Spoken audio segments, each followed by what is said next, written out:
सभी को मेरी तरफ से प्यार भरा नमस्कार। उम्मीद करता हूँ आप सब बढ़िया और तैयारी अच्छी चल रही है।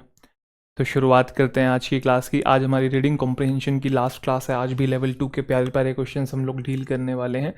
जल्दी से नोटबुक निकालेंगे और क्वेश्चंस को नोट करेंगे। ये रहा सबसे पहले पैसेज के आपके सामने क्वेश्चंस। चलिए, according to passage what is a judo solution. जो जूडो सॉल्यूशन को आप लोग नोट कर लीजिए क्या है। Which of the following statement is और are true as per passage.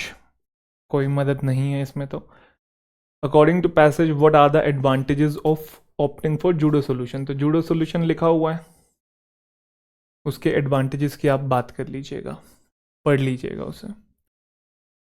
जो पॉलिटिकल कैंपेन ऐड है ना, उसको मेंशन क्यों किया है, उसका क्या पर्पस है। तो पॉलिटिकल कैंपेन ऐड जब आएगी उसे अच्छे से पढ़िएगा। Political campaign add. Which of the following sentence gives the same meaning as the word face as used in the passage। Passage में face जिस तरीके से यूज हुआ है ना, उस तरीके से face शब्द इन तीनों सेंटेंसेस में से कौन से सेंटेंस में अप्रोप्रिएट तरीके से और वही सेम मीनिंग दे रहा है, वैसे यूज हुआ है। मंडेन का सिनोनिम पूछा है भाई, बता दीजिएगा। और पोप्स अप को कौन रिप्लेस कर सकता है, तो इनमें से बता दीजिएगा। ठीक है, आ जाइए जल्दी से सॉल्व करेंगे ठा करके।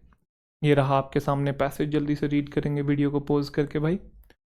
चलिए जी, क्वेश्चन सॉल्व करेंगे। पहला क्वेश्चन,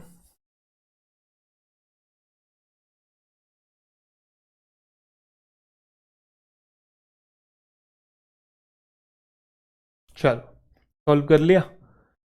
नहीं भी किया तो क्या ही कर सकता हूँ मैं, पता थोड़ी लग रहा है मुझे, समझ तो लेंगे। आ जाओ एनालिसिस देखते हैं। A lot of people get off on solving problems with complicated solutions। बहुत सारे लोग जो हैं वो प्रॉब्लम को सॉल्व करते हैं कॉम्प्लिकेटेड सॉल्यूशन के साथ। गेट ऑफ ऑन का वैसे जो मीनिंग होता है वो होता है पनिशमेंट से बच जाना। ठीक है, एस्केप द पनिशमेंट। कुछ गुनाह कर दिया फिर भी आपको पनिशमेंट नहीं मिली है, फिर भी आपको सज़ा नहीं मिली है। यहाँ पे गेट ऑफ ऑन मीनिंग दे रहा है कि बहुत सारे लोग प्रॉब्लम को सॉल्व करते हैं, मतलब उससे निपटते हैं, छुटकारा पाते हैं आसान सॉल्यूशन से नहीं, कॉम्प्लिकेटेड सॉल्यूशन से। मतलब कोई प्रॉब्लम सामने आई तो ऐसा सॉल्यूशन लगाते हैं जो कि बहुत लंबा मेथड है, शॉर्ट मेथड यूज़ नहीं करते हैं, स्मार्ट तरीका नहीं अपनाते हैं, हार्ड तरीका अपनाते हैं। वो स्मार्ट वर्क और हार्ड वर्क वाला कॉन्सेप्ट आप मान लीजिए। Flexing your intellectual muscles can be intoxicating. दिखाते हैं देखो हमारे अंदर कितना दिमाग है। जैसे कुछ बच्चे मैथ के सवाल को एक्स से सॉल्व नहीं करते, कुछ ट्रिक यूज़ कर लेते हैं, है ना। तो वो एक्स सॉल्व करके, हालांकि ट्रिक से भी आंसर आ रहा है, एक्स से भी आ रहा है, बट स्टिल एक्स की वैल्यू रख के वो दिखा रहे हैं देखो मैं ऐसा भी कर सकता हूँ, वैसा भी कर सकता हूँ। मैं ये नहीं कह रहा कि वो गलत है मेथड, मैं इन जनरल बात कर रहा हूँ। तो लोग दिखाते हैं देखो हमारे अंदर कितना दिमाग है, जानबूझ के किसी प्रॉब्लम को इस तरीके से डील करते हैं, लंबा चौड़ा मेथड घुमा घुमा के, है ना। तो फ्लेक्स करते हैं, शो ऑफ करते हैं अपने इंटेलेक्चुअल मसल्स का, मतलब दिमाग का, और ये आपके लिए इंटॉक्सिकेटिंग हो सकता है। इंटॉक्सिकेटिंग का मतलब आपके लिए नुकसानदायक हो सकता है। Then you start looking for another big challenge. एक बार आपने कोई प्रॉब्लम को कॉम्प्लिकेटेड सॉल्यूशन से डील कर लिया, उसके बाद आपको और बड़ा चैलेंज चाहिए जिससे आपको सेम रश मिले। सेम रश मतलब आप दिखाओ, अच्छा ये प्रॉब्लम आई है, इसको भी मैं डील कर दूंगा, दिखा दूंगा, इसका भी निकाल दूंगा solution. Regardless of whether it's a good idea और नॉट, चाहे उसे डील करना अच्छा आइडिया हो या ना हो, फिर भी आप उस पर एक तरीके से टूट पड़ते हैं क्वेश्चन पे। एक बेटर आइडिया दे रहा है नरेटर, क्या कह रहा है, फाइंड अ जूडो सॉल्यूशन। ऊपर कौन से सॉल्यूशन बोले थे, कॉम्प्लिकेटेड सॉल्यूशन, यहाँ बोल रहा है फाइंड अ जूडो सॉल्यूशन। ये क्या होता है, ये डिलीवर करता है मैक्सिमम एफिशिएंसी मिनिमम एफर्ट में, कम एफर्ट में ज़्यादा रिजल्ट। जैसे आपने एक प्रिंसिपल सुना, मैं नाम भूल गया, शायद परेटो प्रिंसिपल है, कौन सा है मैं नाम भूल गया उसका, कि कुछ लोग क्या करते हैं, 20 और 80 का कॉन्सेप्ट है, ये बता देता हूँ। बहुत सारे लोग ऐसे होते हैं 80% मेहनत करते हैं, रिजल्ट मिलता है 20। ये बच्चे कंपेटिटिव एग्जाम की तैयारी वाले बच्चे भी इस मेथड को फॉलो करते हैं।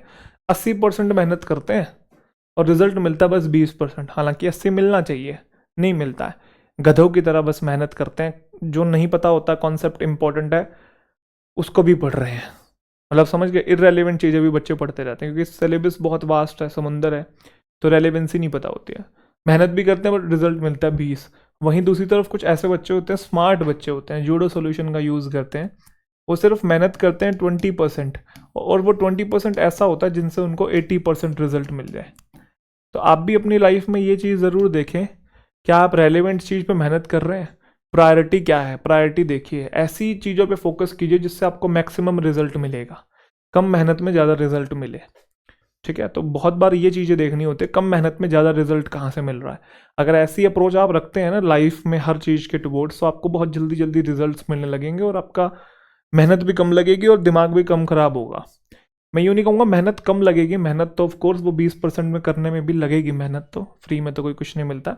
बट हाँ, कहीं ना कहीं आपकी जो ग्रोथ ट्रेजेक्ट्री है ना, उसमें आपको एकदम से ड्रास्टिकली जंप देखने को मिलेगा। ठीक है, तो फाइंड द जूडो सोल्यूशन, जो कि डिलीवर करे क्या, मैक्सिमम एफिशिएंसी मिनिमम एफर्ट के साथ। Judo solution are all about getting the most out of doing the least, कम से कम करके ज़्यादा से ज़्यादा आउटपुट निकाल लेना। जब भी आप फेस करते हैं ऑब्स्टिकल, फेस का वो पूछा था ना, जो फेस किस तरीके से यूज़ हुआ है मीनिंग में बाकी सेंटेंसेस में, तो when ever you face an obstacle, face यहाँ क्या सेंस दे रहा है, वैसे वर्ब है ना यहाँ पे, फेस करते हैं मतलब जब आपके सामने आती हैं ऑब्स्टिकल, चैलेंजेस आते हैं, तो look for a way to judo it, मतलब उसका जूडो सोल्यूशन ढूंढने की कोशिश करें। Part of this is recognising that problems are negotiable, तो जूडो सोल्यूशन कैसे मिलेगा, तो कह रहा है जूडो सोल्यूशन का एक पार्ट ये है कि आप रिकॉग्नाइज करें कि जो भी प्रॉब्लम्स हैं वो नेगोशिएबल है। नेगोशिएबल का यहाँ पे मतलब है कि आप उनको डील कर सकते हैं। Let's say your challenge is to get a bird's eye view, आपका चैलेंज ये है, प्रॉब्लम आपके सामने कि आपको बर्ड आई व्यू चाहिए। अब वो यहाँ दो तरीके बता रहा है। पहला तरीका वो कह रहा है, एक तो आप माउंट एवरेस्ट चढ़ के जाओ, इतनी मेहनत करनी पड़ेगी माउंट एवरेस्ट चढ़ने के लिए, वहाँ से आपको बर्ड आई व्यू मिलेगा। That's the ambitious solution. Ambitious solution और कॉम्प्लिकेटेड सोल्यूशन या एक ही बात होगी, घनी मेहनत कर दी आपने। But then again you could take an elevator to the top floor of a tall building, lift लेके आप टॉप फ्लोर पे जा सकते हैं टॉल बिल्डिंग के, ये जूडो सोल्यूशन हुआ। मुद्दा क्या था, मुद्दा ये था ना कि आपको बर्ड आई व्यू चाहिए, एक ऐसा व्यू चाहिए जहाँ से आपको पूरा शहर या नीचे पूरी जो धरती है वो दिख रही हो, धरती नहीं बोलूँगा, ज़मीन दिख रही हो और आप बहुत ऊंचाई पे हो। तो एक अपनी स्किल दिखाएगा, देखो मैं माउंट एवरेस्ट चढ़ सकता हूँ, ये कर सकता हूँ, वो कर सकता हूँ, वहाँ चढ़ के दिखा रहे हो आप, है ना। तो ये कॉम्प्लेक्स है। वहीं आप फ्लोर के टॉप, बिल्डिंग के टॉप फ्लोर पे चले गए तो ये जूडो है। आप समझे कि नहीं, काम वहाँ से भी हो रहा है और यहाँ से भी। अब आपको सपना है माउंट एवरेस्ट चढ़ना, that is a different case all together. But अगर रिजल्ट से ही मतलब है, वहाँ पहुँचने के बाद रिजल्ट से ही मतलब था बस, तो फिर रिजल्ट आपको यहाँ पे ही मिल सकता है। समझे कि नहीं। तो जूडो सोल्यूशन मुझे उम्मीद है समझ में आ गया, और क्वेश्चन भी था कि जूडो सोल्यूशन क्या होता है। Problems can usually be solve with simple mundane solution, जरूरी नहीं कि प्रॉब्लम्स को कॉम्प्लिकेटेड तरीके से और उलझा के ही सॉल्व किया जाए, मतलब बहुत लंबे प्रोसेस से सॉल्व किया जाए। सिंपल और साधारण चीज़ें भी होती हैं, सिंपल और साधारण सॉल्यूशन भी होते हैं प्रॉब्लम्स के। मंडेन मतलब ordinary, that means there is no glamorous work, you do not get to show off your amazing skills. मतलब अगर सिंपल तरीके से कोई आप काम करेंगे तो उसमें कोई वो ग्लैमरस नहीं होगा, दुनियादारी, दुनिया को आप दिखा नहीं पाएंगे, उसमें आप शो ऑफ नहीं कर पाएंगे। You just build something that gets the job done and then move on. मतलब आपको बेसिकली क्या करना है कि ऐसा काम करना है कि बस जिससे आपका जो आउटपुट है वो मिल जाए और आप आगे बढ़ो। इसमें दुनिया को दिखाने का मौका नहीं मिलेगा, बट आपका काम हो जाएगा। This approach may not earn you Uz and आज। ऊज एंड आज को मतलब है लोग आपकी वाहवाही नहीं करेंगे, वाह ऊह वाह, मतलब समझ रहे हो, ये ऊ एंड आ एक्चुअल में फ्रेज है। ये मैं अब एक्चुअल में कोई ऊ आ करता तो नहीं है ऐसे कि किसी ने कुछ काम कर दिया ऊ आ, ऐसा कौन करता है कोई नहीं करता, बट ये एक फ्रेज है ऊ और आ वाला। ओ भाई क्या कर दिया ये इसने। ठीक है, वो तो करते हैं, आ का पता नहीं। तो तारीफें तो नहीं मिलेंगी आपको दुनिया की, ऊ आ तो नहीं मिलेगा, but it let's you get on with it, मतलब आपका काम निकल जाएगा बस। ये बेसिकली हिंदी में कहें तो जुगाड़ अप्रोच, जुगाड़ लगा ली, हम हिंदुस्तानी ज़्यादा ही जुगाड़ लगाते हैं। Look at political campaign ads, इसकी भी बात हुई थी, इससे रिलेटेड क्वेश्चन था, इसको अच्छे से पढ़ेंगे। अब बिग इशू पॉप्स अप, अब पॉलिटिकल कैंपेन एड का बता रहा है कि कोई पॉलिटिकल पार्टी है, उसको किसी चीज़ के बारे में अवेयरनेस को स्प्रेड करना है, या कोई इशू आ गया उसके बारे में नॉलेज देनी है, लोगों को बताना है। मान लो कोई बिग इशू पॉपअप हुआ, पॉपअप मतलब नज़रों के सामने आया, तो पॉलिटिशियंस को अब उसकी ऐड चलानी है ना, on the air next day, मतलब ब्रॉडकास्ट करना है उसे। तो प्रोडक्शन क्वालिटी क्या होती है, लो होती है, क्योंकि वो इमीडिएटली ले आते हैं, समझे। वो वेट नहीं करते हैं कि पहले बढ़िया ऐड बनाएंगे, ये करेंगे वो करेंगे, एक्टर्स हायर करेंगे, स्क्रिप्टिंग करेंगे, ऐसा वैसा, ग्राफिक बहुत अच्छा होगा, है ना, ऐसा नहीं करते हैं। नेक्स्ट डे ही ऐड आ जाती है, कोई इशू आता है तो, क्योंकि ट्रेंड के साथ चीज़ें चलती हैं। ट्रेंड आ रहा है और ट्रेंड के साथ साथ आपको कुछ कन्वे कर दिया तो ठीक है, ट्रेंड चला गया तो बाद में कन्वे करने का कोई फ़ायदा नहीं है ना। तो पॉलिटिक्स के अंदर हाथों हाथ चीज़ें चलती हैं, इंस्टेंट और स्पॉन्टेनियसली चलती हैं। तो जो प्रोडक्शन क्वालिटी लो होती है वो फोटोज़ यूज़ करते हैं लाइव फुटेज के बजाय, ऐड कोई चलाते हैं तो। स्टैटिक और प्लेन टेक्स्ट हेडलाइंस होती हैं instead of fancy animated graphics. Graphics बढ़िया नहीं होते, प्लेन लाइंस होती हैं। ओनली ऑडियो जो होती है वो वॉइस ओवर होती है, जो कि अनसीन नरेटर के द्वारा होती है। पता भी नहीं होता कि वो जो पीछे आवाज़ है वो किसकी है, नरेटर की शक्ल भी नहीं दिखती है ना, सिर्फ आपको आवाज़ दिखती है कि कुछ भी कहें। अब मैं कौन सी, मुझे ऐड ध्यान नहीं आ रही है अभी कोई पर्टिकुलर, आपने देखी होंगी तो आपको समझ में आ गया है, ठीक है। डिस्पाइट ऑल दैट, इसके बावजूद भी ऐड जो है वो अच्छी होती है, ऐसा नहीं कि बेकार होती है। अब वो हफ्ते वीक करते उसे परफेक्ट बनाने के लिए, it would come out too late, बहुत लेट हो जाता। So it's a situation where timeliness is more important than polish or even quality. ये बहुत अच्छी बात है, आप भी अपनी लाइफ में इसे इंप्लीमेंट कीजिए कि एक ऐसी सिचुएशन है जहाँ पे टाइमलीनेस, टाइम पे कोई चीज़ जो हो रही है वो ज़्यादा इंपॉर्टेंट है, रादर देन उसे परफेक्ट बना रहे हैं, पॉलिश कर रहे हैं और क्वालिटी लेके आ रहे हैं। अब ये वेरी करता है पर्सन टू पर्सन। जैसे अक्षय कुमार की बात करें तो वो टाइमलीनेस पे ज़्यादा ध्यान देते हैं, आमिर खान की बात करें तो वो नहीं देते हैं, वो परफेक्ट बनाने की कोशिश करते हैं, इसलिए बहुत सारे लोग उनको मिस्टर परफेक्शनिस्ट भी कहते हैं, यस और नो। तो ये पर्सन टू पर्सन डिपेंड करता है कि इंडिविजुअल की क्या विचारधारा है, इंडिविजुअल का क्या थॉट प्रोसेस है। बट पैसेज जो कह रहा है मैं वो समझा रहा हूँ आपको। अब आप देखिए कि आपके लिए कौन सी चीज़ महत्वपूर्ण है। मुझे लगता है कि परफेक्शनिस्ट इंसान तब होना चाहिए जब उसके पास सिक्योरिटी हो, सोशल सिक्योरिटी हो, फाइनेंशियल सिक्योरिटी हो, समझे कि नहीं, है ना। तो वो चीज़ मैटर करती है, मतलब उस पर्टिकुलर इंसान के लिए। जैसे मान लो किसी के पास पैसा ही नहीं है, वो परफेक्ट बनाने की कोशिश कर रहा है चीज़ों को, अरे भाई पहले बेसिक चीज़ें तो इंप्रूव कर, पहले जो बेसिक नेसेसिटीज़ हैं, जो एसेंशियल कमोडिटीज़ हैं वो तेरे पास हो, जीने के लिए, सर्वाइव करने के लिए जो संसाधन है वो तेरे पास हो, रिसोर्सेज हो, उसके बाद तू कर परफेक्शनिस्ट बन थोड़ा सा, समझे कि नहीं। तो जब तक आप स्टेबल नहीं है तो कह सकते हैं टाइमलीनेस इंपॉर्टेंट है, उसके बाद आपके ऊपर डिपेंड करता है कि टाइमलीनेस ध्यान देना है या पॉलिश पे ध्यान देना है। पैसेज बट कह रहा है कि टाइमलीनेस ज़्यादा इंपॉर्टेंट है पॉलिश से और इवन क्वालिटी से। When good enough gets the job done, go for it। जब डिसेंसी से ही, डिसेंट चीज़ से ही काम चल जाए तो उसको करो आप, यूँ नहीं मत सोचो कि परफेक्ट बनाना है। कि जैसे आपने अपना 100% दे दिया लेकिन आपको लग रहा है अभी मैं और मेहनत इसके अंदर कर सकता हूँ, और बढ़िया बना सकता हूँ, और बढ़िया। तो भाई परफेक्ट तो बिल्कुल कभी भी नहीं होता है, सच बताऊँ तो। उसमें कहीं ना कहीं कोई भी चीज़ हो दुनिया की वो परफेक्ट नहीं है, हर चीज़ में फ्लो है, हर चीज़ में कमी है। फ्लो मतलब इम्परफेक्शन, उसको बेहतर बनाया जा सकता है। इसलिए आप देखते हैं हर चीज़ का अपडेट आता है या अपग्रेड आता है या फेसलिफ्ट आता है, हर प्रोडक्ट का या हर चीज़ का, क्योंकि इंप्रूवमेंट्स ग्रेजुअली होते हैं और अकॉर्डिंग टू सिचुएशन होते हैं। तो कह रहा है अगर गुड इनफ भी कोई चीज़ हो जाए ना तो परफेक्शन का वेट मत करो, कर दो उस चीज़ को। It's way better than wasting resources और इवन वर्स डूइंग नथिंग। तो ये बेटर है कि आप रिसोर्सेज वेस्ट करो, इतना इतना टाइम लगा रहे हैं उस पर और रिसोर्स वेस्ट कर रहे हैं, इवन वर्स कुछ कर ही नहीं रहे हैं कि जब परफेक्ट मोमेंट आएगा तब करूंगा। टाइम भी बच रहा है इससे आपका, because you can not afford the complex solution, है ना। जैसे यूट्यूब पे वीडियोस बनाने की बात आए तो लोग सोचते हैं कि पहले कैमरा चाहिए, माइक अच्छा चाहिए, बैकग्राउंड अच्छा होना चाहिए। कुछ लोग नॉर्मल फ़ोन के कैमरे से शुरू कर देते हैं, आपने देखे हैं यूट्यूबर्स कहाँ तक पहुँच गए हैं, या सुन लो। तो वो जूडो सोल्यूशन है कह सकते हैं। कुछ लोग इंतजार कर रहे हैं, पूरा सेटअप स्टूडियो चाहिए बढ़िया। And remember you can usually turn good enough into great later. कह रहा है अगर एक बार आपने गुड इनफ मतलब ठीक ठीक भी कोई चीज बना दी मॉडरेट लेवल की तो उसे ग्रेट बाद में बनाया जा सकता है, एक बार शुरुआत तो करो, है ना। Something is better than nothing वाली बात है।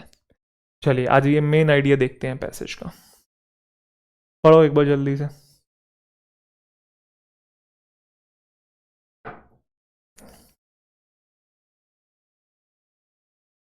पढ़ लिया, चलो। Passage is based on the idea that judo solutions are the one that help you solve complicated problems with simple solution. Judo solution वो होते हैं कि जिसमें पेचीदा प्रॉब्लम्स को आप सिंपल सॉल्यूशन से डील कर सकते हैं। इससे आपके रिसोर्सेज सेव होते हैं, टाइम बचता है और ये डिलीवर करता है रिजल्ट जब रिक्वायरमेंट होती है, टाइम पे चीज़ें पहुंचा देता है, ठीक है। टाइम पे तो नहीं कहूँगा, मतलब जब रिक्वायरमेंट है बेसिकली तब वो चीज़ आ गई है। In my opinion every solution that has been developed to tackle an issue keeps evolving and developing in a better way.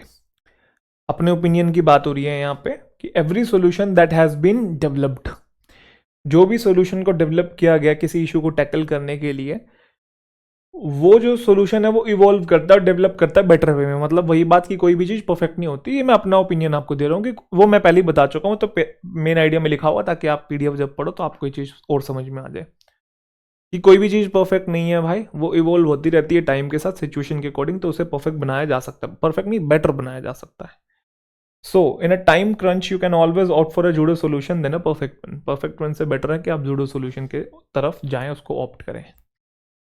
Title क्या है? To deal with a situation with timeline, the idea is to get good enough solutions rather than perfect ones to deliver the results on time. Hence, an appropriate title could be, क्या हो सकता है? Good enough is fine. ये title है, Good enough is fine.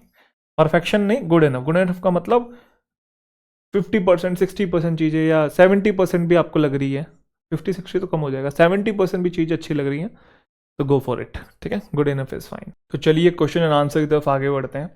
According to passage, what is a judo solution? So taking an elevator instead of staircase to reach the top of the building. कि lift से जाओ, सीढ़ियों से मत जाओ top floor पे बिल्डिंग के, ये जूडो सोल्यूशन है। ऐसा कहीं नहीं बोला कि सीढ़ियों से मत जाओ, और कंपैरिजन जो किया था वो माउंट एवरेस्ट का और टॉल बिल्डिंग का किया था, तो ये जूडो सोल्यूशन थोड़ी है। Getting things done on time, चीज़ों को टाइम पे करना ये जूडो सोल्यूशन है। ऐसा कहीं नहीं बोला कि चीज़ों को टाइम पे ही करना ये जूडो सोल्यूशन है। ये बोला है कम से कम एफर्ट में ज़्यादा से ज़्यादा आउटपुट निकालना। अब वो जो आप कम एफर्ट लगा रहे हो, जरूरी थोड़ी है कि वो ठीक टाइम पे ही हो सकता है उसमें भी थोड़ा टाइम ज़्यादा लग गया हो। जरूरी थोड़ी कि ठीक समय पे ही वो चीज़ हो रही है। मिनिमम एफर्ट में मैक्सिमम आउटपुट की बात करी है, ठीक समय पे चीज करने की बात नहीं करी है। वो जूडो सोल्यूशन नहीं है, तो ये आपका रॉन्ग हो गया। Extracting maximum efficiency with minimum effort, maximum efficiency minimum effort, वो जूडो सोल्यूशन है। पहले पैसेज में बात की थी बस जूडो वाले के बारे में, बात तो वो चीज़ें एलैबोरेट कर रहा था अगले पैराग्राफ में, तो पहले पैराग्राफ में बात की थी बस। तो only third is the right answer, तो बी हो जाएगा। विच of the following statement true है, बताएंगे। पॉलिटिकल पार्टी जो है उनके पास फंड्स नहीं है क्वालिटी कैंपेनिंग के लिए, ऐसा कहीं नहीं बोला है, तो नॉट ट्रू है। पहले वाला रॉन्ग हो गया। There are easier ways to solve problem, ये बात सही है। जरूरी नहीं कि कॉम्प्लिकेटेड सोल्यूशन ही फॉलो किया जाए, इजी सोल्यूशन भी होते हैं, सिंपल सोल्यूशन भी होते हैं, तो ये ट्रू है। Sometimes timing matters more than quality, ये दोनों की बात करी है, सिर्फ टाइमिंग की बात नहीं की थी, क्वालिटी को टाइम से कंपेयर कर रहा था, वो बात की था। याद करो आखिरी में कहा था टाइमलीनेस ज़्यादा इंपॉर्टेंट है इवन पॉलिश से, बोला था ना परफेक्शन से। वही तो है कि टाइमिंग मैटर करती है क्वालिटी से। ये नहीं बोला कि ठीक समय पे ही करना ये जूडो सोल्यूशन है, बिल्कुल सही टाइम पे सही सही मूवमेंट पे वो चीज़ कर रहे हो, वो नहीं बोला है। तो इसलिए पिछले वाले में वो काट दिया था मैंने, ये वाला रॉन्ग हो गया था। लेकिन ये बात बोली है कि timing matters more than quality. According to passage चल रहे हैं 2-3 है, तो C is the right answer. According to passage what are the advantages of opting for judo solution, क्या एडवांटेजेस है? इससे आपके रिसोर्सेज जो हैं वो वेस्ट होने से बच जाते हैं, प्रिवेंट हो जाते हैं, सही बात है। बोला था कि जूडो सोल्यूशन में जाते हैं, तो जूडो सोल्यूशन मतलब आप ऑप्ट करते हैं तो आप परफेक्ट बनाने के चलते, क्योंकि क्या होता है रिसोर्सेज बहुत वेस्ट करते हैं, क्योंकि ज़्यादा फिर उसमें टाइम लगेगा ना, जितना आप जूडो सोल्यूशन में ले रहे हो उससे ज़्यादा लगेगा ना, तो फिर ज़्यादा रिसोर्सेज भी चाहिए होंगे उसको परफेक्ट बनाने के लिए, तो इससे आपके रिसोर्सेज जो है वो वेस्ट होने से बच जाते हैं, रिसोर्सेज वेस्ट होने से बच जाते हैं, तो पहला राइट है, एडवांटेजेस है। It offer the flexibility of dealing with complex situation when we want to, आखिरी में ये लाइन बोली थी कि जो गुड इनफ को ग्रेट कभी भी या गुड इनफ को बेटर कभी भी बनाया जा सकता है।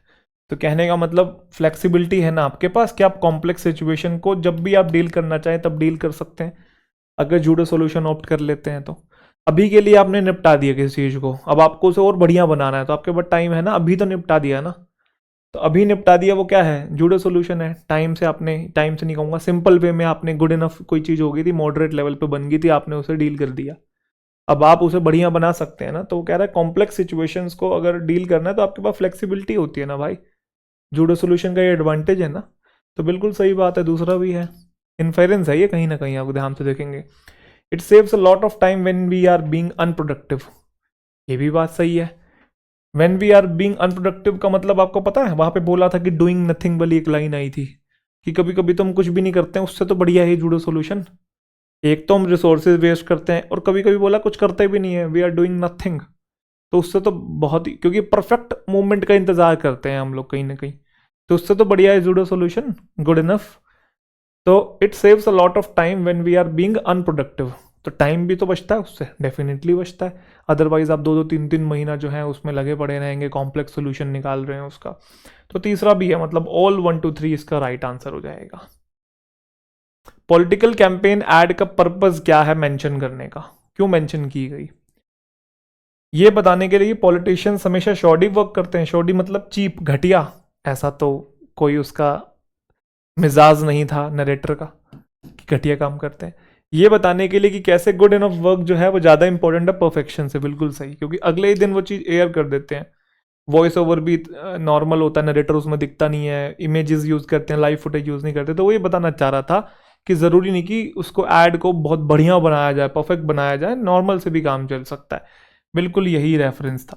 ये बताने के लिए कि जूडो सॉल्यूशन एप्लीकेबल है एड कैंपेन्स पे ये नहीं है, ठीक है। ये बताने के लिए कि जूडो सॉल्यूशन बेस्ट मेथड है, बेस्ट कहीं नहीं बोला है। या फिर ये बताने के लिए कि पॉलिटिकल कैंपेन ऐड में क्रिएटिविटी नहीं होती है, ऐसा भी उनका कोई क्या बोले उसे मैं मिजाज नहीं था है उसको बोलने का, उनका मीनिंग नहीं था, ठीक है। पॉलिटिकल कैंपेन ऐड इसलिए मेंशन की गई, उसका पर्पज ये था ये बताने के लिए गुड इनफ से काम चल सकता है, परफेक्शन जरूरी नहीं होती है हर बार। Which of the following sentence gives the same meaning of the word face? अच्छा आप क्वेश्चन में चलो पहले, एक सेकंड। क्वेश्चन में मैंने समझा दिया था ना, जाने की क्या जरूरत है। फेस वहां पे वर्ब था, क्या था? फेस जो था वो आपका वर्ब था, है ना, वहां पे कि फेस करते हैं प्रॉब्लम्स को, चैलेंजेस को। और एक फेस नाउन भी होता है अगर आपको पता हो तो, मुखड़ा, चेहरा। थीफ ने छुपा लिया उसका फेस, यहाँ पे तो नाउन है, बट पैसेज में तो वर्ब का कॉन्टेक्स्ट है अगर आपको ध्यान हो। तो ये तो गलत हो गया, पहला तो रॉन्ग है, ठीक है। Bravery is facing adversity with a smile, यहाँ पे बिल्कुल सही है कि ब्रेवरी का मतलब ये है कि आप बुरी सिचुएशन को फेस कर रहे हो एक स्माइल के साथ। एडवर्सिटी मतलब हार्डशिप, बैड सिचुएशन। तो इज के बाद आईएनजी, वर्ब की आईएनजी वाली फॉर्म है, यहाँ पे वर्ब ठीक है। जो फेस है बिल्डिंग का, ये भी फेस मतलब एक एंगल की बात हो रही है, एक साइड की बात हो रही है। बिल्डिंग का जो फेस है वो ऑल्टर किया, बदला गया काफ़ी बार। तो यहाँ पे भी नाउन है, द आर्टिकल से पता लग रहा है। तो उसने बोला which of the following sentence gives the same meaning of the word face as use in the passage. Face जैसे पैसेज में यूज हुआ है, सेम तरीके से इनमें से किस में यूज हुआ है? सिर्फ दूसरे में यूज हुआ है वर्ब की तरीके से। बाकी दोनों में नाउन और मीनिंग भी बिल्कुल डिफरेंट है। यहीं पे फेस करने वाला प्रेजेंट वाला है ना, कि प्रेजेंटिंग और फेसिंग और क्या बोलते हैं कन्फ्रंटिंग वाला सेंस आ रहा है कहीं ना कहीं, ठीक है। तो ओनली 2 हो जाएगा, तो आपका डी आंसर है। मंडेन का सिनोनिम, मंडेन मतलब मंडे, जैसे मंडे आते हैं ना, साधारण ऑर्डिनरी डे है ना, तो रेगुलर को बोलते हैं। अनयूजुअल तो मंडेन नहीं होता है, अनयूजुअल तो एक्स्ट्रा ऑर्डिनरी से रिलेटेड हो गया। टेम्परेरी भी मंडेन नहीं होता, मंडेन का मतलब ऑर्डिनरी, सिंपल, साधारण, जैसा है नॉर्मल वैसा ही। एक्साइटिंग भी उसका उल्टा हो गया, सैड होता नहीं, रेगुलर ही आएगा ना, रेगुलर मतलब जो चलता है जैसा है मामूली से। अगला है which of the following can replace the phrase pops up as use in the passage. तो पॉपअप का मतलब था कोई इशू पॉपअप हो रहा है, तो मतलब आपके सामने आ रहा है। तो क्रॉपअप का मतलब भी वही होता है, और टर्न अप का मतलब भी कोई चीज़ आपके सामने उपस्थित हो रही है, अपीयर हो रही है। लेअप का मतलब होता है किसी चीज़ को स्टोर करना, to store for future use. जैसे बच्चों की शादी के लिए, बच्चों की पढ़ाई के लिए आप स्टोर करते हैं, है ना, फ्यूचर यूज़ के लिए। और पॉपअप का मतलब मैंने बताया, क्रॉप अप करना और टर्न अप करना एक ही बात होती है। ले अप मतलब स्टोर करना। जैसे कोविड के टाइम पे नहीं होता, लोगों ने 2-2 महीने का राशन इकट्ठा कर लिया था, है ना, तो वैसे वाला सिनेरियो है। ले अप कर लिया, फ्यूचर यूज़ के लिए स्टोर कर लिया। तो आंसर होगा 1 और 3। 1 3 कहाँ पे? आपका सी आंसर हो जाएगा। क्लियर है सभी बच्चों को? चलिए जी अगला देखते हैं,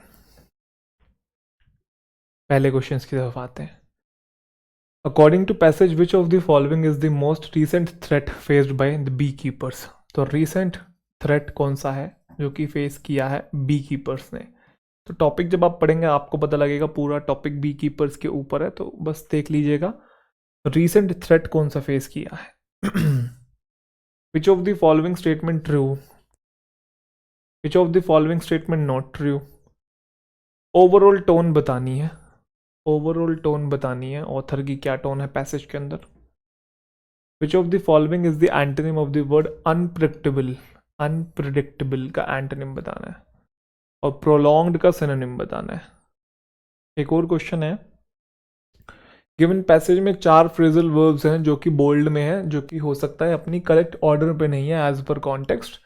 तो आपको क्या करना है, रीअरेंज करना है उन्हें प्रॉपर ऑर्डर में। तो बताना है कौन से वर्ड्स कौन सी पोजीशन पे आएंगे। आ जाओ पहले सॉल्व कर लो आप। ये आखिरी वाले क्वेश्चन को अभी सॉल्व करना हो तो देख लेना, बाकी मैं साथ साथ करवा दूंगा, साइड हो रहा हूँ मैं। पॉज करो वीडियो को जल्दी से, अगली स्लाइड है। चलिए क्वेश्चन सॉल्व करिए, पहला, दूसरा, तीसरा।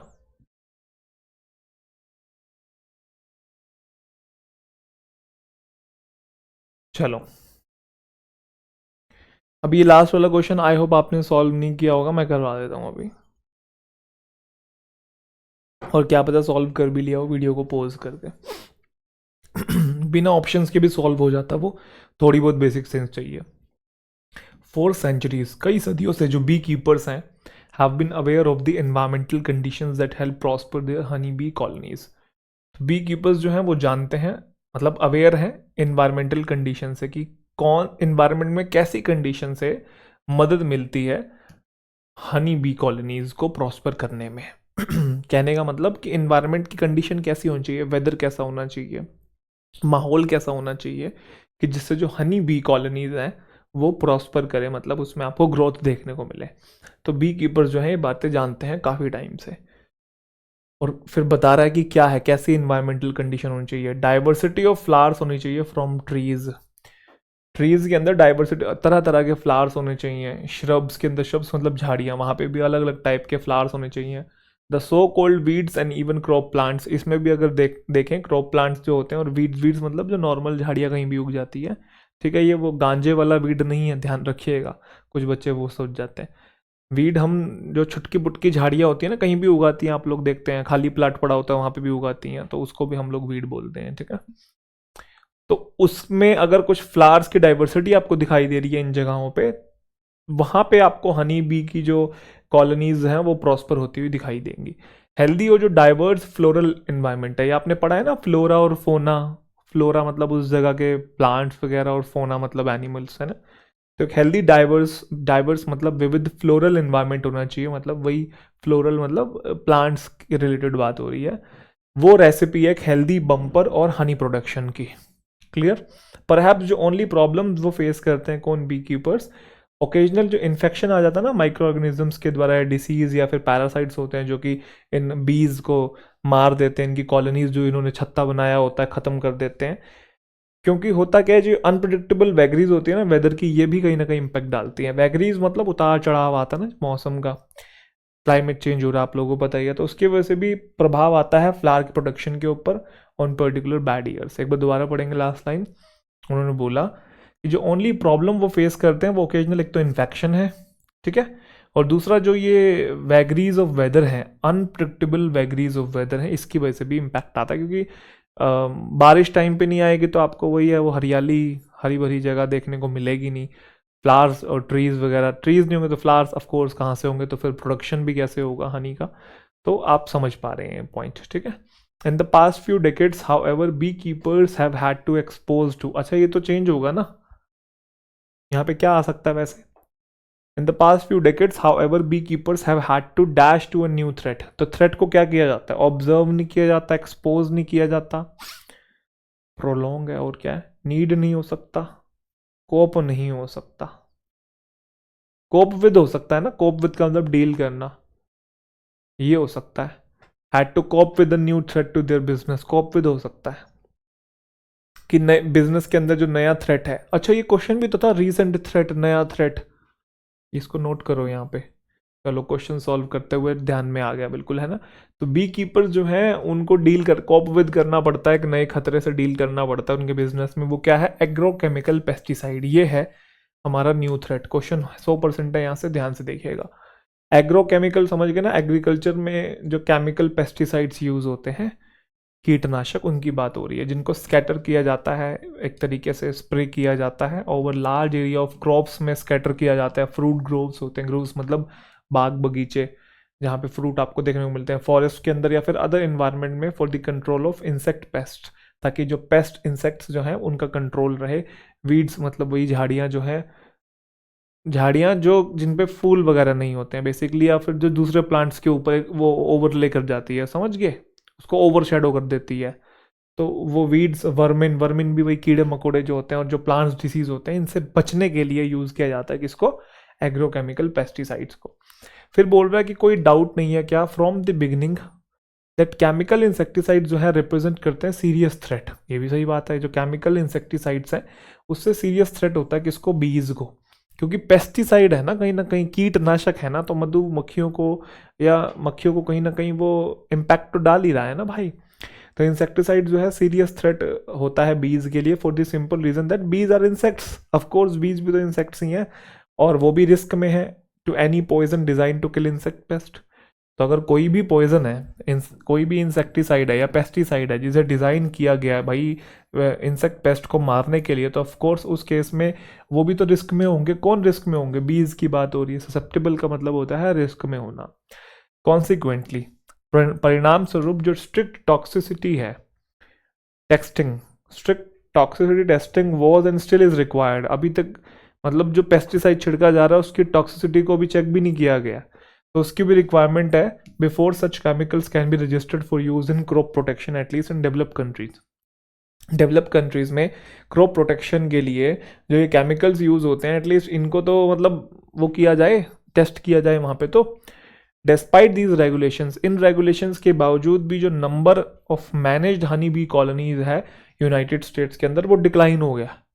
रेगुलेशंस लगने के बाद भी डिक्लाइन हो गया, कितना, फ्रॉम 6 मिलियन इन 1947, जब डीडीटी मेरे ख्याल से कोई इंसेक्टिसाइड है ये, ठीक है, जब इंट्रोड्यूस हुआ एग्रीकल्चर के अंदर, तो कहाँ पहुंच गया, 3 मिलियन पहुंच गया 2010 में, जबकि बढ़ना चाहिए था।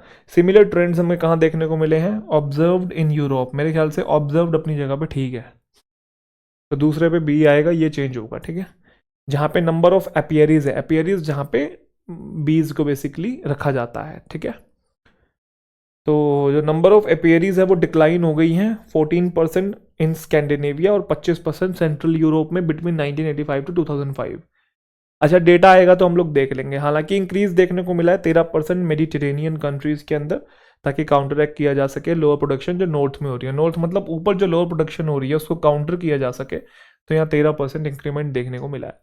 But what about other pesticides, दूसरे पेस्टिसाइड्स का क्या, जैसे कि हर्बीसाइड्स। हर्बीसाइड्स मतलब वही हर्ब्स, समझते हैं, हर्ब्स मतलब प्लांट्स। तो प्लांट्स को किल करने, वीड्स बेसिकली, वीड्स समझ गए ना, या छुटकी पुटकी झाड़ियाँ जो कि जिसकी कोई यूटिलिटी नहीं है, उसको किल करने के लिए, उस या वो उगे ना बेसिकली, तो हम छिड़क देते हैं herbicide.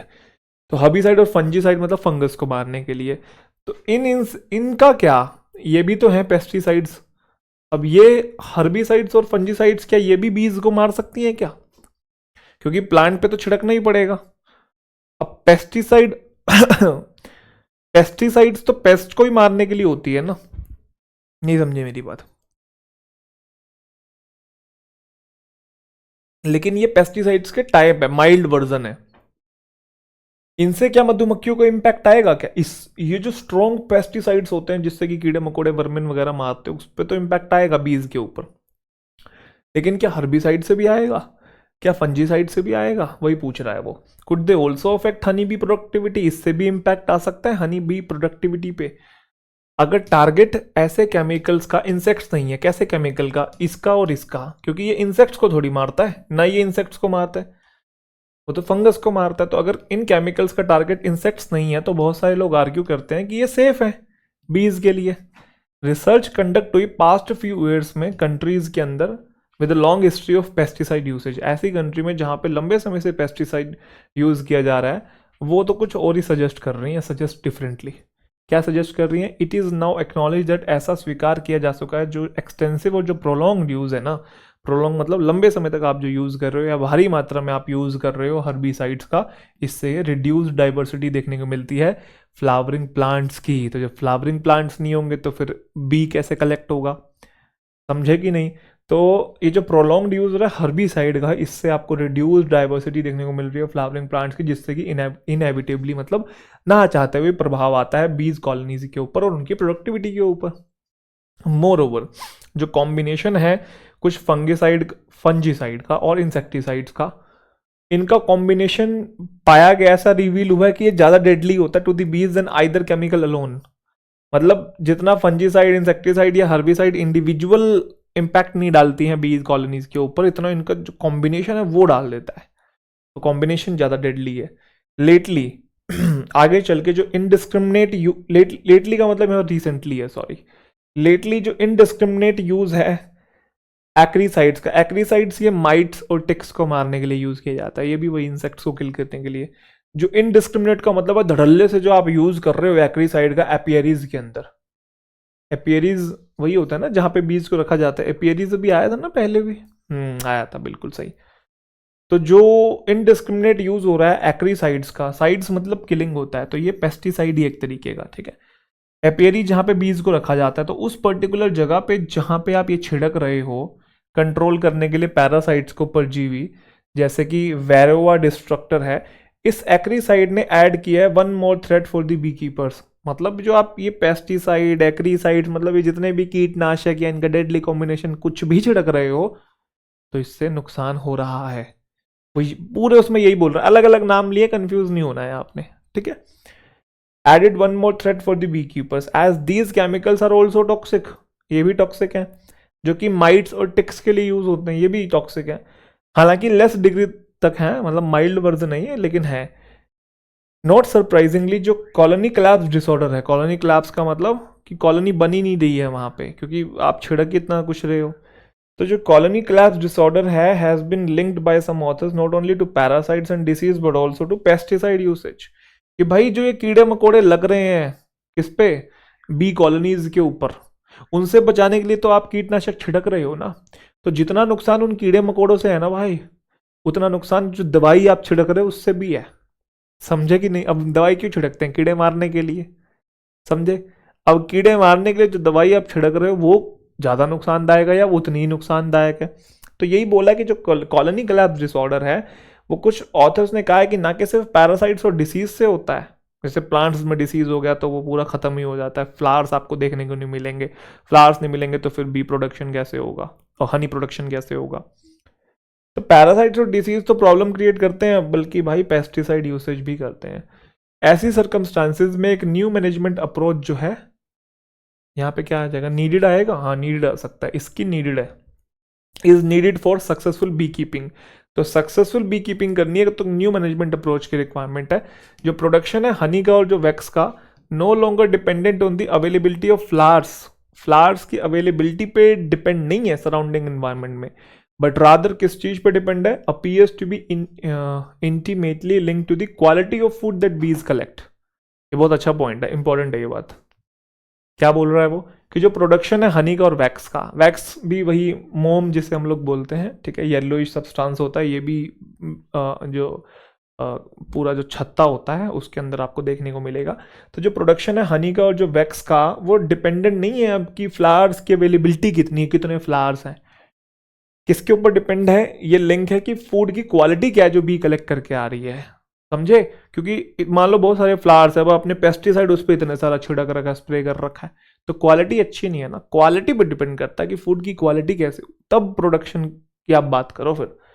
It is now clear that, clear क्या क्लियर है, कि जो पेस्टिसाइड्स कंटेमिनेटेड फ्लावर्स हैं, पेस्टिसाइड्स कंटेमिनेटेड फ्लावर्स मतलब जिनके ऊपर पेस्टिसाइड्स छिड़का गया है, जिन फ्लावर्स के ऊपर, अब वो कंटेमिनेट हो गए, मतलब दूषित हो गए ना, तो प्रभाव डालते हैं हेल्थ पे किसकी, हनी बी कॉलोनीज के ऊपर, और टू दी एक्सटेंट इस हद तक डालते हैं कि उनकी जो प्रोडक्टिविटी है ना वो डिक्लाइन हो जाती है। In order to better manage this situation, अगर आपको बढ़िया तरीके से डील करना है तो हमें पहले समझना पड़ेगा कि how bees are dash pesticides. यहाँ क्या आएगा,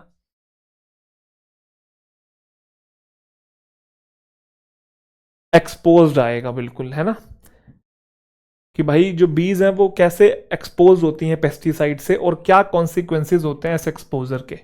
क्या पेस्टिसाइड छिड़क रहे हो तो बीज के ऊपर क्या इम्पैक्ट आ रहा है जब वो एक्सपोज हो रही है पेस्टिसाइड से। और एक्सपोजर की बात की ना तो एक्सपोज ही आना था यहाँ पे। और क्या फिर इम्पैक्ट आता है हेल्थ के ऊपर, इंडिविजुअल बीज के ऊपर, उनकी कॉलोनी के ऊपर और ओवरऑल प्रोडक्टिविटी के ऊपर। तो वो कह रहा है ऐसा क्या करने की जरूरत है, हमें समझने की जरूरत है। मुद्दा क्या है, मुद्दा ये इस पैसेज के अंदर जो ऑथर है उसने फोकस किया डेट्रीमेंटल इफेक्ट्स के ऊपर, नेगेटिव इम्पैक्ट किसका, पेस्टिसाइड्स का, जो कि किसके ऊपर होता है, मैनेज हनी बी कॉलोनीज और उसकी प्रोडक्टिविटी के ऊपर होता है, उसके बारे में बात की है। फिर basic concepts about the toxicity of different kinds of pesticides are explain next, कि जो डिफरेंट काइंड्स ऑफ पेस्टिसाइड्स हैं वो भी किस तरीके से हार्मफुल हैं, हालांकि लेस डिग्री तक है बट हैं। ये जो स्टेटमेंट है फर्दर सपोर्ट की जाती है कुछ एक्चुअल फैक्ट्स और डेटा के द्वारा, जो कि हमने देखा।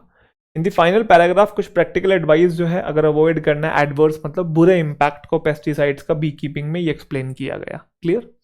अब आते हैं हम टाइटल के ऊपर। जो पैसेज है वो फोकस करता है रिलेशन के ऊपर। किसका relation? Between the usage of chemical pesticides and the health of honey bee colonies. इन्हीं की तो बात करी है ना। तो एक तो इसकी बात हो रही है, health of honey bee colonies की बात हो रही है, और उसको कुछ वैलिड फैक्ट्स के द्वारा सपोर्ट किया गया। डेटा भी हमने क्योंकि देखा डिक्लाइन का, इंक्रीज का, या सुनो। फिर एडवर्स इंपैक्ट्स के बारे में बात की है, ऐसे केमिकल्स की जो बीज के ऊपर होता है, ये एक्सप्लेन किया गया और कुछ एडवाइस दी गई। यहाँ पे गलती से लिख दिया सम एडवाइजेस नहीं आएगा, some pieces of advice, advice आएगा। ठीक है, some pieces of advice, some pieces of advice are mention to tackle this problem. So an appropriate title could be, क्या हो सकता है भाई अप्रोप्रिएट टाइटल, समझेंगे। Impacts of pesticides on honey bees, इसी की बात हो रही है। दो ही हमारे पास की पॉइंट है, पेस्टिसाइड्स है और आपका हनी बीज है। क्लियर। तो क्या इम्पैक्ट है हनी बीज के ऊपर और उनकी प्रोडक्टिविटी के ऊपर, ऑफकोर्स वो लिखने की जरूरत नहीं, क्योंकि जितना ज्यादा हम इसको कॉम्पैक्ट करेंगे उतना हमारे लिए बढ़िया।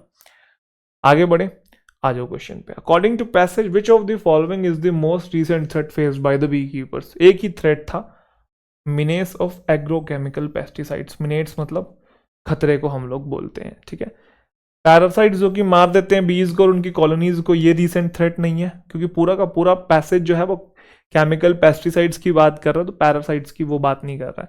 ओकेजनल इन्फेक्शन होता है माइक्रो ऑर्गेनिजम्स के द्वारा, ये भी रीसेंट थ्रेट नहीं है, ये तो पुराने ही थ्रेट हैं, ये तो सदियों से चलते आ रहे हैं। पेस्टिसाइड्स का यूज होना ये रीसेंट थ्रेट है। Only two would be the right answer. True बताना है। चलो, केमिकल इंसेक्टिसाइड्स का कोई खतरा नहीं है बीज के ऊपर, ये तो नॉट ट्रू हो गया ना। इन दी अर्लियर ईयर्स ऐसा तो कोई नहीं बोला, शुरू से ही खतरा है भाई।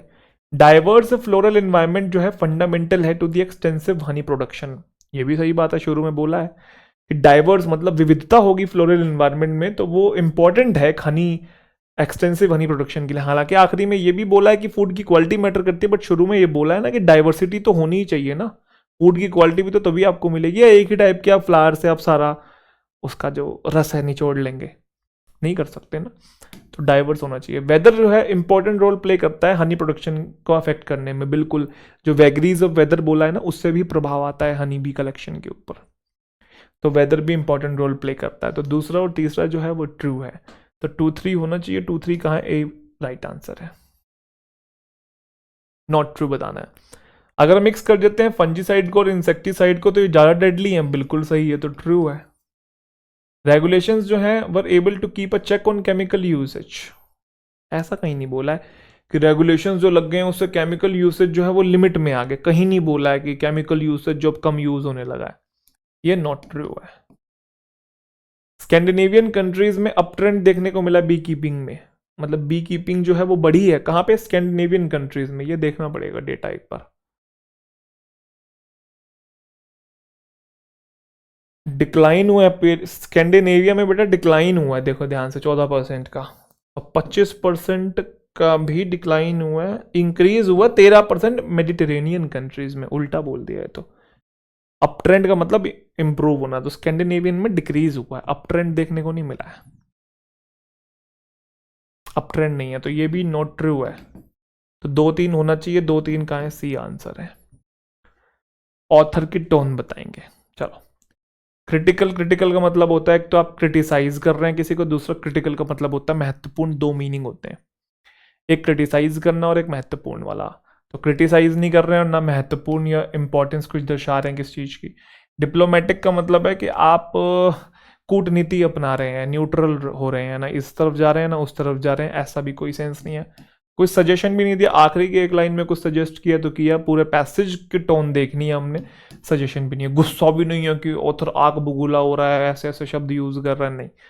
कंसर्निंग हो सकता है भाई, तब से वो चिंता ही जता रहा है, क्योंकि इम्पैक्ट क्या आ रहा है पेस्टिसाइड्स का किसके ऊपर? हनी बी के ऊपर और उनकी प्रोडक्टिविटी के ऊपर। तो ये कहीं ना कहीं कंसर्न है कि इसको ख़त्म करो, कुछ और लेके आओ, कुछ नए तरीके ढूंढो। वो ये बोलने की बात कर रहे हैं, हम आखिरी में बोला है कि समझने की ज़रूरत है। तो concerning would be the right answer. Unpredictable का एंटोनिम बताना है। तो अनप्रिडिक्टेबल मतलब जो अचानक से हो जाए। अनसर्टेन तो सिनोनिम हो गया ना, है ना, अनिश्चित कोई चीज अचानक से कुछ हो जाए। अनसेटल्ड भी वही होता है, और अनस्टेबल भी वही होता है, पता नहीं है कब क्या हो जाए, अनस्टेबल है। अनवेवरिंग जो है वो इसका एंटोनिम है। कैसे है, इसमें भी अन, देखो ये बड़ा कंफ्यूज करा होगा आपको, मैं समझाता हूं। कोई चीज वेवरिंग है, वेवरिंग का मतलब है कि वो ऊपर नीचे हो रही है, वेव्स की तरह चल रही है। अगर अनवेवरिंग है तो मतलब वो ऊपर नीचे नहीं हो रही है, हमें पता है कि वो कैसी रहेगी, हम प्रिडिक्ट कर सकते हैं। वो अनप्रिडिक्टेबल नहीं है, नहीं है। अनप्रिडिक्टेबल का एंटोनिम मतलब ऑपोजिट बताना है, समझे कि नहीं। Unwavering will be the right answer. समझे, बड़ा तगड़ा क्वेश्चन था ये भी है।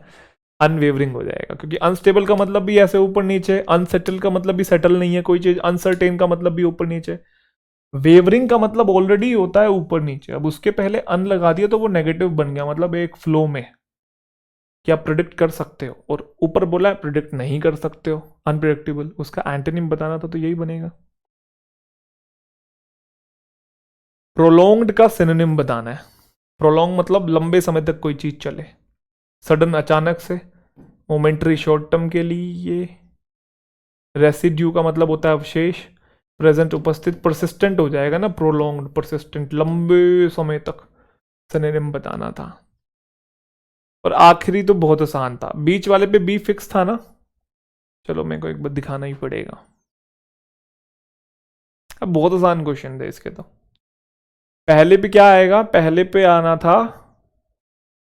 कोप विद, तो पहले पे सी हो जाएगा, यहीं लिख दूं, पहले पे सी हो जाएगा। दूसरे पे ऑब्जर्व्ड इन यूरोप भी फिक्स था। अच्छा, तीसरे पे क्या था, एक नई अप्रोच की जरूरत है, नीडेड फॉर आना था डी। और आखिरी में फिर क्या आएगा, पेस्टिसाइड्स को क्या करना था, एक्सपोज था ना, तो ए बचा मेरे ख्याल से। एक्सपोज, शुरू में एक्सपोज था ना, हाँ बिल्कुल सही। तो सी बी डी है।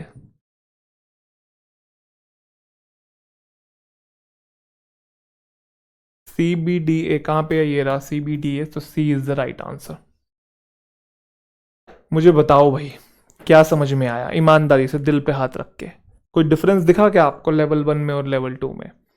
दिख गया होगा, क्वेश्चन की टाइप्स आपको दिख गई होगी, डिफरेंट है, पैसेज की लेंथ दिख गई होगी, पैसेज में जो जिस तरीके के बातें हो रखी हैं, जिस तरीके की लैंग्वेज यूज हुई है, वो थोड़ी डिफरेंट है। ज़्यादा डिफरेंट नहीं है, बट हाँ डिफरेंट है, ठीक है। तो अप्रोच दोनों की सेम है, चाहे आप लेवल 1 के सॉल्व करो, चाहे आप लेवल 2 के सॉल्व करो, उससे कुछ फर्क नहीं पड़ता, अप्रोच दोनों की सेम है। आखिरी में ख़त्म करते वक्त आरसी के लिए मैं यही सजेशन देना चाहूँगा, सबसे पहले अपनी रीडिंग अच्छी करें, पॉइंट नंबर 1, डेली आदत डालें, 1 घंटा आधा घंटा रीड करें, आधे घंटे से शुरुआत करें, 1 घंटे तक जाएं, क्योंकि बहुत ज़रूरी है, रीडिंग के बिना कुछ नहीं हो सकता। बाकी सारे क्वेश्चंस भी आपके अच्छे होने लगेंगे, रीडिंग अच्छी है तो।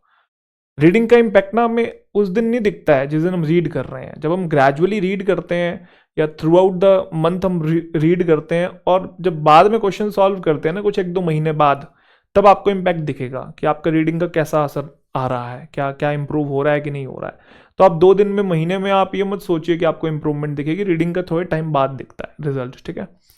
तो रीड करिए, क्योंकि जब हम रीड कर रहे होते हैं हमको लगता है क्वेश्चन तो सॉल्व करने लिए रीड कर रहे हैं, क्या ही इसमें मेहनत कर रहे हैं, वो आपको लगता है, लेकिन वो मेहनत हो रही है, वो धीरे धीरे डेवलप हो रही है। वो वही वाली बात है ना, इंस्टेंट ग्रेटिफिकेशन के चक्कर में मत जाइए, अभी रिजल्ट चाहिए, अभी नहीं होता है।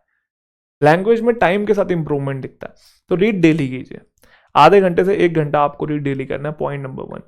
दूसरा, क्वेश्चन सॉल्व कीजिए, क्योंकि रीड करना इनफ नहीं है, क्वेश्चन को सॉल्व करना भी जरूरी है। बहुत बार रीडिंग बच्चों की अच्छी होती है, बट क्वेश्चन फिर भी सॉल्व नहीं कर पाते, नेगेटिव मार्किंग हो जाती है। तो क्वेश्चंस पढ़िए पहले, उसके बाद पैसेज पे जाइए, और आराम से।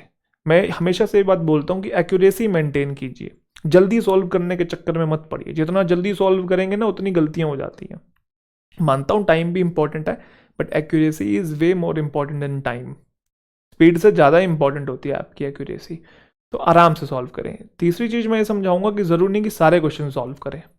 मान लो 10 क्वेश्चन है, लेट्स से 10 में से आप 6 बनाए, 7 बनाए, लेकिन 100% एक्यूरेट बनाए, एक्यूरेसी के साथ बनाए। बार बार वही बोल रहा हूँ, एक्यूरेसी ज़्यादा इंपॉर्टेंट है, ठीक है। वहाँ से आपका जल्दी सिलेक्शन होगा। क्लियर होगी इतनी बात। चौथी चीज़ ये कि डाइवर्सिटी लाएं अपनी रीडिंग के अंदर, अलग अलग टॉपिक्स पढ़ें। जैसा भी टॉपिक आपके सामने आए ना, आप पहले से प्रिपेयर्ड हैं, ये तो मैंने पढ़ा हुआ है, इसके बारे में पहले मैंने कहीं पढ़ा है, तो उससे कॉन्फिडेंस आता है। फैमिलियरिटी जब हमारी होती है टॉपिक के साथ, तो हम ऐसा हो जाते हैं, हाँ इसको मैं कर लूंगा, कुछ ना कुछ तो हो ही जाएगा। वहीं जब हमने कभी जाना नहीं, कभी सुना नहीं वो टॉपिक, तो वो ना थोड़ा सा एक कॉन्फिडेंस डाउन करता है और हम पैनिक कर जाते हैं। तो अगर ऐसे टॉपिक्स आपके सामने आ भी रहे हैं ना, जैसे एग्जामिनेशन में मान लो 2 आरसी आ रहे हैं आपके सामने, 3 आ रहे हैं, या एक ही, एक का चलो नहीं, 2 एग्जाम्पल ले लिया मैंने, 2 आरसी आ गया आपके पास, ठीक है। तो पहले वही रीड करें जिससे फेमिलियरिटी है। 3 आ रहे, 4 आ रहे, जो आपके पास जिसकी थोड़ी बहुत भी ज्ञान रखा हुआ है, सबसे पहले वो रीड करें, बाद में दूसरे छेड़े। अगर आप ऐसा करेंगे कि भाई सीक्वेंस में चलूंगा, वो बोर्ड के पेपर की तरह वो नहीं हो पाएगा।